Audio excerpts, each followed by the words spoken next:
there. I'm your host, Leslie Randolph. I'm a self-confidence coach for teenage girls and the self-confidence coach you wish you had as a teen. Honestly, I'm the self-confidence coach I wish I had as a teen because I know I could have saved myself and my mother a whole lot of heartache if I'd only known then what I know now. I hope to save you some of that suffering by sharing the lessons I learned late in life right here on Why Didn't They Tell Us? Welcome to the show. Hey, happy people. Welcome back to Why Didn't They Tell Us? Y'all, I am so happy to be in this room with you, but I gotta peel back the curtain a little bit because by the time this episode airs, it'll be day 3 of the Bully to Bestie Bootcamp, where I get to be in the room, I'm using air quotes, with all the boot campers that signed up to learn how to change their self-talk and supercharge their self-confidence. I am so excited about this event, and if you missed it, I'm missing you. I wish you were there because it's so good. The tools and takeaways that you will then take into your world after being a part of this 5-day virtual bootcamp are the key to cultivating self-confidence. So if you missed it, let's not make a habit of it. Let's get you in the next one. I don't know when that will be, but I do know that the only way to find out is by getting on my mailing list.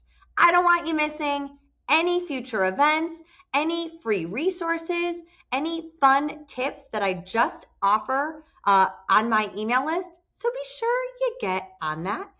You can visit confidencecoachforgirls.com to sign up for my email list. You can also see a sampling of some of the free resources I have available on the site.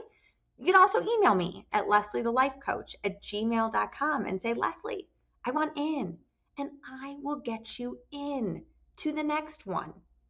So in the Bully to Bestie Bootcamp, we are talking a lot about how to cultivate self-confidence by changing your self-talk, right? As well as what gets in the way of self-confidence. It's, behaviors and beliefs that can chip away at that feeling of love, belief, trust in you. And that's what we're going to be talking about today. It's what I call self-confidence kryptonite. And in today's episode, I'm going to offer you 3 examples of confidence kryptonite and ways to combat them so that you can continue to strengthen your self-confidence muscles. Sound good? You know it does. Are you ready for it? I hope so. Let's go. On the heels of putting together all the content for the boot camp and sharing all those tools and takeaways, you better believe that negative self-talk is topping the list of confidence kryptonite. So often we say something to or about ourselves and think we're just stating the facts. We're just, giving the weather report. I say that to my clients all the time. They'll say something about themselves that's, highly critical and both untrue and unhelpful. And I'll say, look at you. It's like you're just reporting the weather.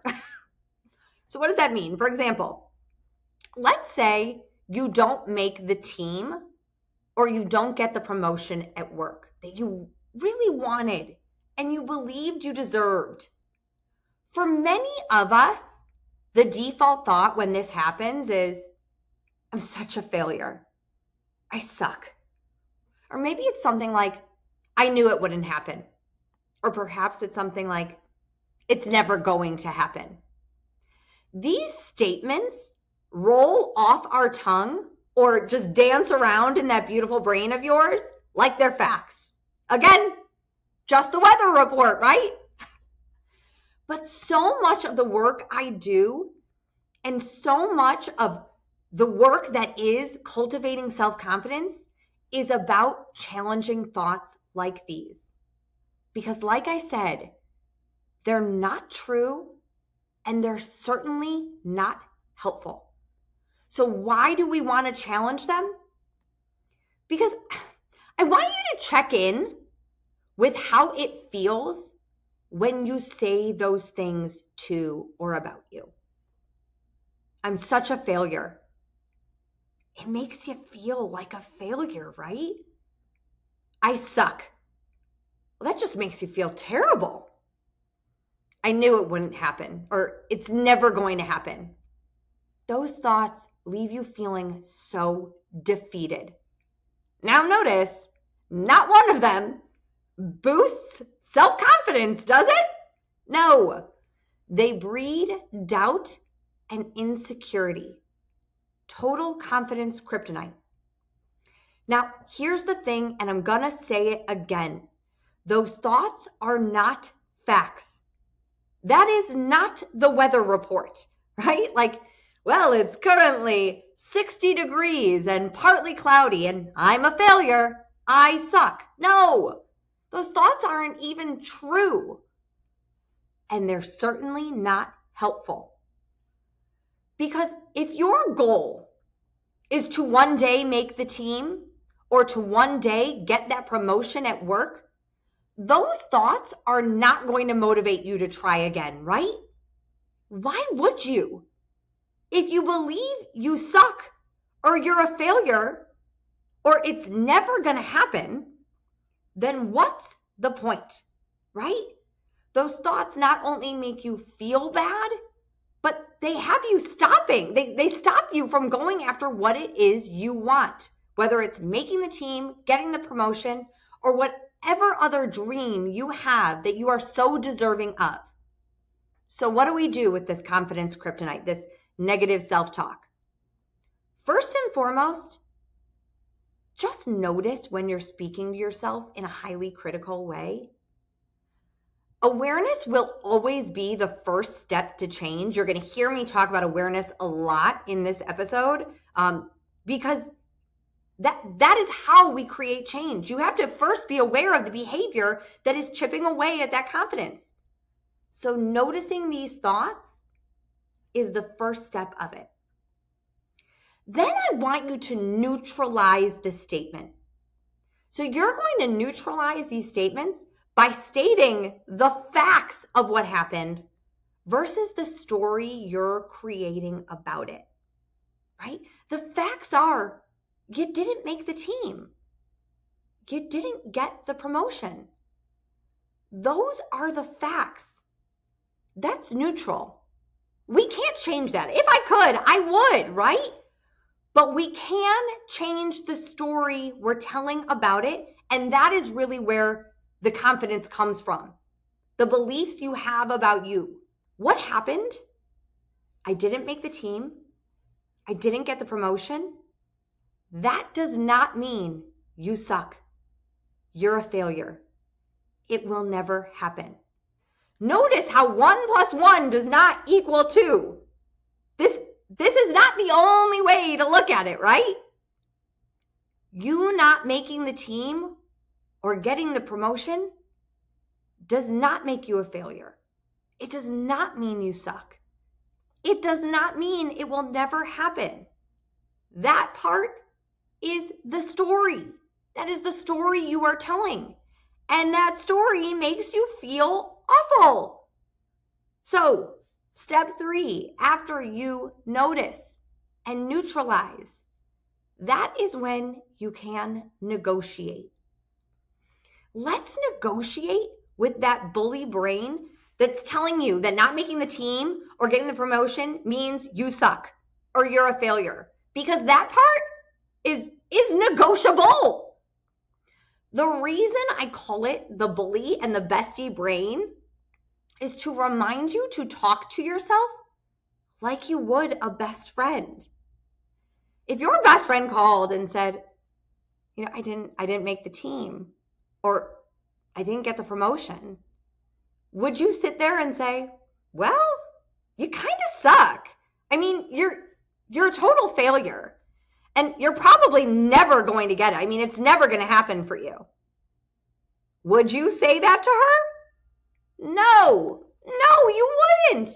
And if you did, chances are she wouldn't be your best friend for long, right? If she called you and told you she didn't make the team or she didn't get the promotion, you would show her so much compassion. You'd remind her that she has so many other strengths. You would feel bad with her versus making her feel bad because of it. And you'd remind her that as long as she keeps trying, she can get whatever it is she wants. How can you offer the same love and compassion for yourself in these moments? Well, when it's a character assassination that you notice, something like, I suck, or I'm a failure, you can simply just say the opposite with the neutralized facts. Now, when I say the opposite, it doesn't mean like, you're amazing, you're the best. No, your brain ain't gonna believe that in that moment. But you can say something like this: I didn't make the team, fact, but that doesn't mean I suck. The opposite, right? 1 + 1 doesn't equal 2. It means I didn't make the team. I didn't get the promotion, but that doesn't mean I'm a failure. It means I didn't get the promotion, right? Much more neutral. Another way you can negotiate with the bully brain is simply adding the word yet when you find yourself predicting what today's result means for future you, for tomorrow. So rather than, I didn't make the team, but that doesn't mean I suck. It means I didn't make the team yet. Yet. I didn't get the promotion, but that doesn't mean I'm a failure. It means I didn't get the promotion yet. It feels so much better, right? And it's true. You didn't get it yet. That doesn't mean that today's result is going to dictate what happens in the future. Only you can. Only if you stop trying. And you'll stop trying if you tell yourself you suck, you're a failure, and it's never going to happen, right? So confidence kryptonite number 1 is that negative self-talk. And the way to combat it is by noticing when it's happening, neutralizing the story, and negotiating with the negative voices.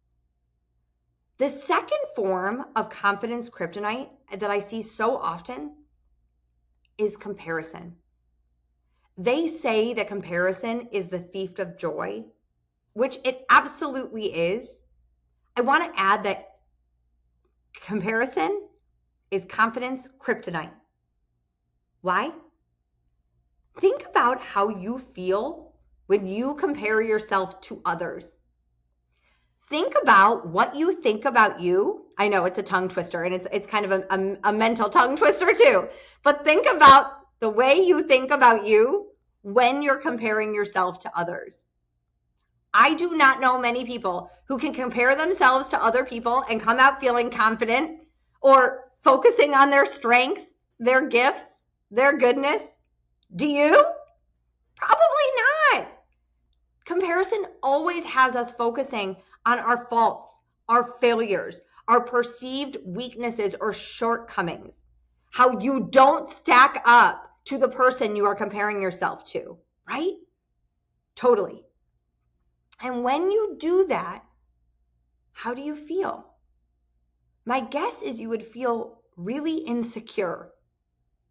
Total self-confidence kryptonite. So how can you combat it? First step, as you already know, is awareness. Just notice when you're doing it. Notice when you find yourself comparing yourself to somebody else. Now, don't beat yourself up over it.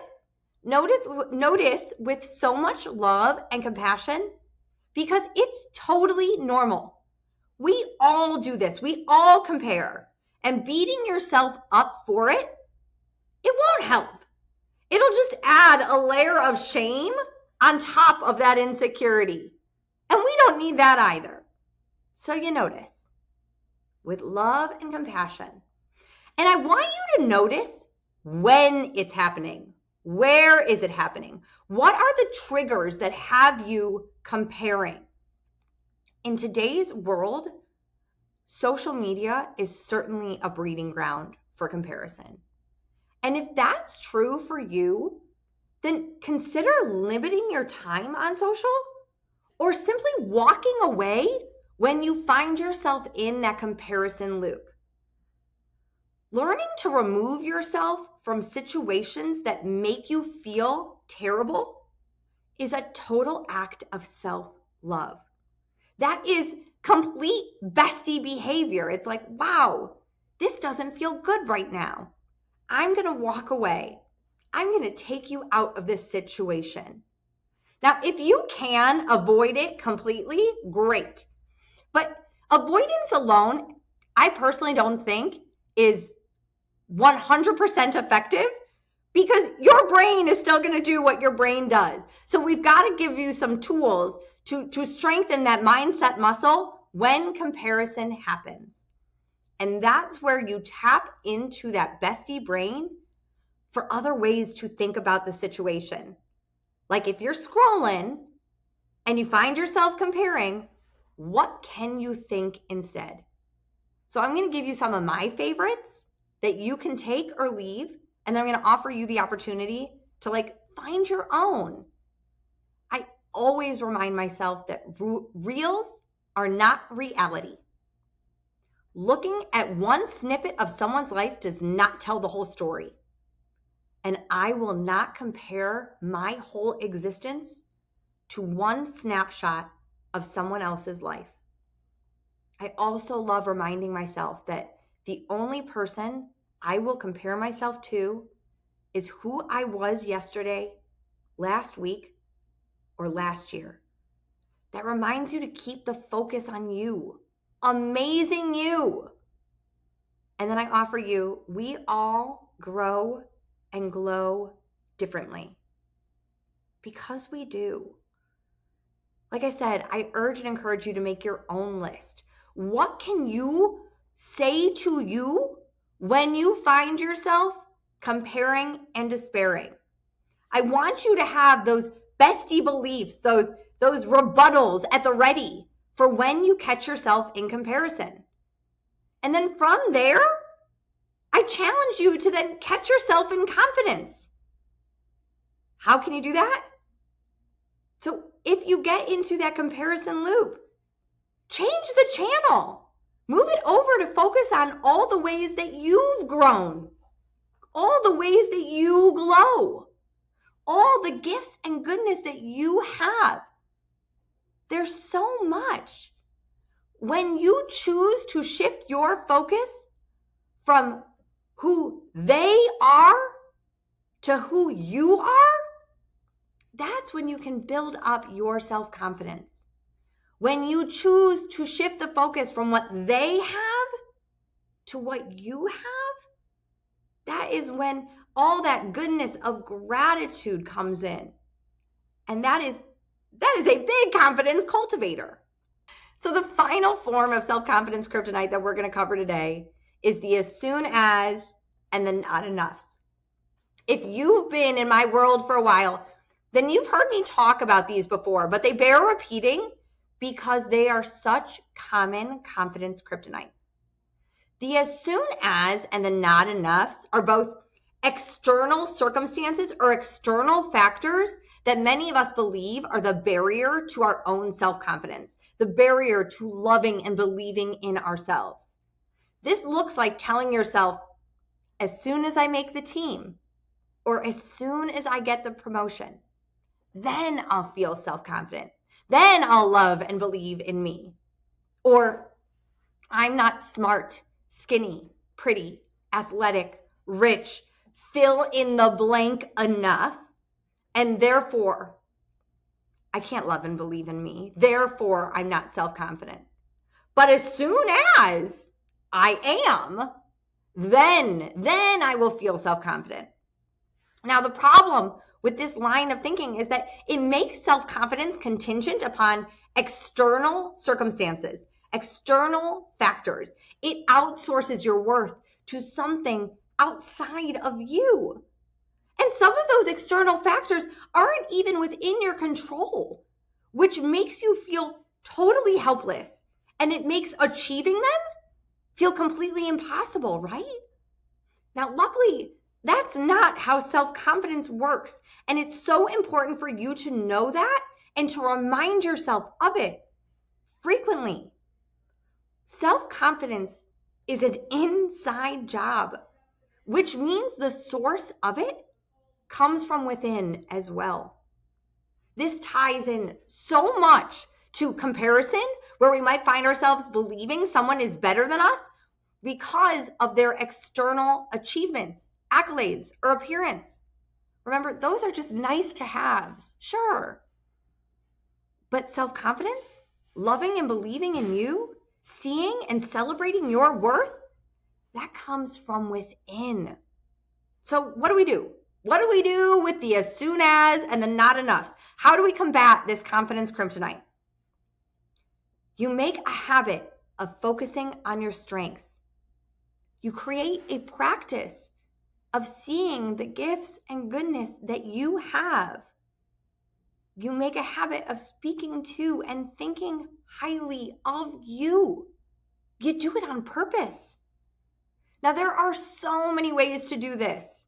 I offer them all the time in my free guide. So if you need one of them, you let me know. But here's just a quick 2. Make a list of all your life's accomplishments. Like, see all the ways that you do glow and all the ways that you have grown.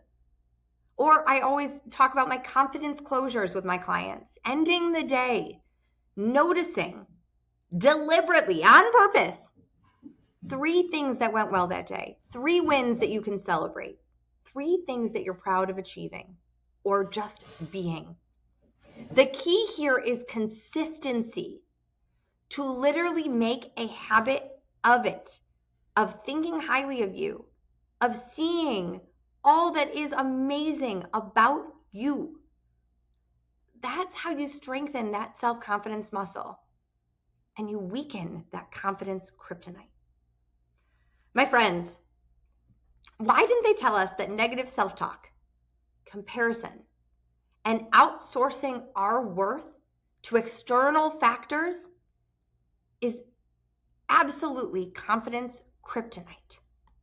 No blame or shame if you've been doing this, but please remind yourself that there is another way. We can notice when we're comparing. We can notice if we're outsourcing our worth. You can notice when you're speaking critically about or to you. And from awareness, you can create change. Whether it's neutralizing and negotiating with the bully brain that is saying all those negative things about you, or walking away from a comparison trigger, or negotiating with yourself about the source of your worth, reminding you that your worth, it is fixed. And those external accolades or achievements, nice to have.